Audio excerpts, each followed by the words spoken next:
दोस्तों आज हम इस वीडियो में डिस्कस करेंगे चौसर का एक बहुत ही इम्पोर्टेंट वर्क जो है कैंटरबरी टेल का एक बहुत ही इम्पोर्टेंट पार्ट आप कह सकते हैं जो है नाइट। ठीक है, नाइट के ऊपर हम इस वीडियो में डिस्कस करेंगे।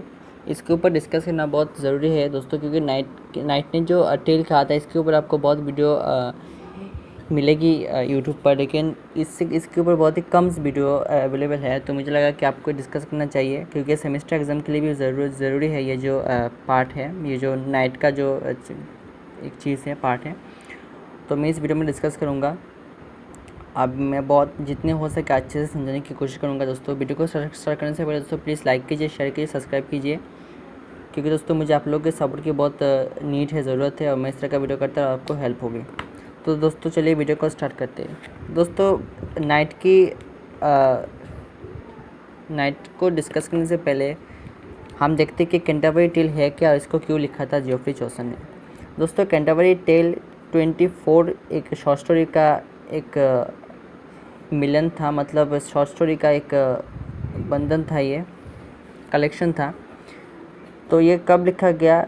ये 1300 से लेकर 1400 के अंदर ही लिखा गया था। और ये दोस्तों एक स्टोरी है इसके पीछे, ये जो कैंटरबरी टेल है इसको लिखने के पीछे एक बहुत इंटरेस्टिंग स्टोरी है। इसमें क्या होता है दोस्तों, चौसर के साथ 29 यात्री पिलग्रिम्स भी आप कह सकते हैं, पिलग्रिम्स जाते हैं कैंटरबरी में। तो कैंटरबरी में जब जाते हैं तब वो एक प्लेस पे आकर इकट्ठा होते हैं, इसका नाम है टर्बर्ट इन। ठीक है, टर्बर्ट इन में जब वो इकट्ठा होते हैं तब उनमें जो हेड होता है, मतलब उन 30 लोग में से जो हेड होता है उसका नाम है हैरी बेली। ठीक है, ये दोस्तों सबको एडवाइस करता है कि हम अगर ऐसे कैंटरबरी पहुँचेंगे तो बहुत ही लंबा रास्ता है, तो हम सब बोर होंगे। तो सबसे अच्छा ये रहेगा कि हम 30 लोग जाते टाइम 2 स्टोरी, आते टाइम 2 स्टोरी कहेंगे। तो इससे क्या होगा कि एंटरटेनमेंट भी होगा और हम बोर भी नहीं होंगे। दोस्तों इस तरह से एक स्टोरी का सिलसिला स्टार्ट हुआ, एक के बाद एक मतलब लोग स्टार्ट किया कहना। और ये जो स्टोरी तब कहा गया था दोस्तों, इस सब को मिलाकर जियोफ्री ने एक शॉर्ट स्टोरी लिखा था, कलेक्शन लिखा था, जिसको कहते हैं कैंटरबरी टेल। कैंटरबरी में जब वो जा रहे थे तब जो लोगों ने कैंटरबरी टेल में समय जो स्टोरी कहा था, इसको मिलाकर जो भी शॉर्ट स्टोरी लिखा गया था तो इसको कहा जाता है कैंटरबरी टेल। ठीक है, तो कैंटरबरी टेल में दोस्तों जो भी यात्री थे उनमें से एक था नाइट। ठीक है, 30 में से एक था नाइट, एक मेंबर था नाइट। तो उसको दोस्तों चौसर ने बहुत ही सुंदरता से उसको कहा है कि वो कैसा है, नाइट क्या है और किस तरह से वो था कहा है। तो हम इसको डिस्कस करेंगे। चलिए हमारा मूल वीडियो स्टार्ट करते हैं। दोस्तों नाइट का मतलब है 14 और 15 सेंचुरी में आज के टाइम जो सोल्जर होते हैं, जो आर्मी होते हैं, उस टाइम पे नाइट होते थे दोस्तों। ये गवर्नमेंट के द्वारा अपॉइंट होते थे, जो देश को सुरक्षा करते थे। ठीक है ना, उस टाइम पे 1450 सेंचुरी के टाइम पे इंग्लैंड में इस तरह का एक सिस्टम था कि नाइट को हायर होता था और अपॉइंट करते थे गवर्नमेंट अपने देश को रक्षा करने के लिए, अथॉरिटीज़ को रक्षा करने के लिए। तो दोस्तों चौसर के द्वारा जिस तरह से नाइट को बताया गया है कैंटरबरी में टेल में, तो आज हम देखेंगे। दोस्तों चौसर के अकॉर्डिंग टू चौसर वो सुपीरियर था, नोबेल था, बहुत ही गुड पर्सन था। और वो दोस्तों ब्रेव था बहुत। ऑब्वियस बात है, वो वॉर में लड़ रहा है, देश को रक्षा कर रहा है, तो ब्रेव तो होगा ही। तो ऑब्वियस बात है। तो चौसर ने ये भी मेंशन किया कि वो जो नाइट उनके साथ था वो भी बहुत ब्रेव था। उसने दोस्तों 100 ईयर्स वॉर भी उसने हिस्सा लिया था। आप जानते हैं कि इंग्लैंड के साथ फ्रांस का जो वॉर हुआ था, 100 ईयर्स वॉर, उसके पीछे क्या स्टोरी है, ये वॉर क्यों हुआ था, इसके ऊपर मैंने वीडियो कहा है 100 ईयर्स वॉर। अगर आपने नहीं देखा तो वीडियो देख सकते हैं। तो इस वॉर में भी उसने हिस्सा लिया है दोस्तों, और अलेक्जेंडर में भी वो उसने हिस्सा लिया है। लेकिन दोस्तों उसने 100 ईयर वॉर में भी हिस्सा लिया, और उस वॉर इंग्लैंड ने विन किया था।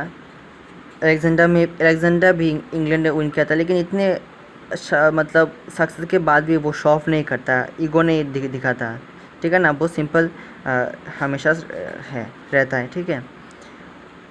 उसकी जो भी वर्क हुआ था उसमें उसका एक बहुत ही बड़ा कंट्रीब्यूशन था, लेकिन वो कभी भी अपना ब्रेव जो वर्क उसने दिखाया उसके लिए वो ईगो नहीं दिखाता, घमंड नहीं करता, ठीक है। तो उसको ये चौसा ने बहुत अच्छे से मेंशन किया है। दोस्तों अभी क्या है कि बहुत साल पे बात की बात वो अभी ओल्ड हो गया है, ठीक है। जो नाइट वो चौसर के साथ है वो अभी ओल्ड हो चुका है, उसकी मतलब फेस भी ओल्ड हो चुका है, उसका जो बाल है वो भी ओल्ड हो चुके हैं। और दोस्तों उसको ट्रूथ और लिबर्टी रेस्पेक्ट बहुत पसंद है जो नाइट है उसका। और दोस्तों वो एक आइडियल क्रिश्चियन है। मैं आपको कहता हूँ कि चौसर ने ऐसा क्यों कहा कि वो एक बहुत ही अच्छा गुड क्रिश्चियन है और आइडियल क्रिश्चियन है। देखिए दोस्तों उस टाइम पे जो चर्च था, मैंने पहले कहा था कि जो सिस्टम था रोमन चर्च का, कैथोलिक चर्च का जो सिस्टम था बहुत ही ख़राब था। वो चर्च के जो पादरी थे वो इनडायरेक्टली से और बहुत साइड से जो जनता थी उनको प्रॉब्लम करती थी दोस्तों। कुछ भी होता था, अगर चर्च के अगेंस्ट कोई भी बोलता था तो उसको डेथ मिलती थी, मतलब इस तरह का। तो जो जोफ्री को ये बिल्कुल पसंद नहीं था दोस्तों।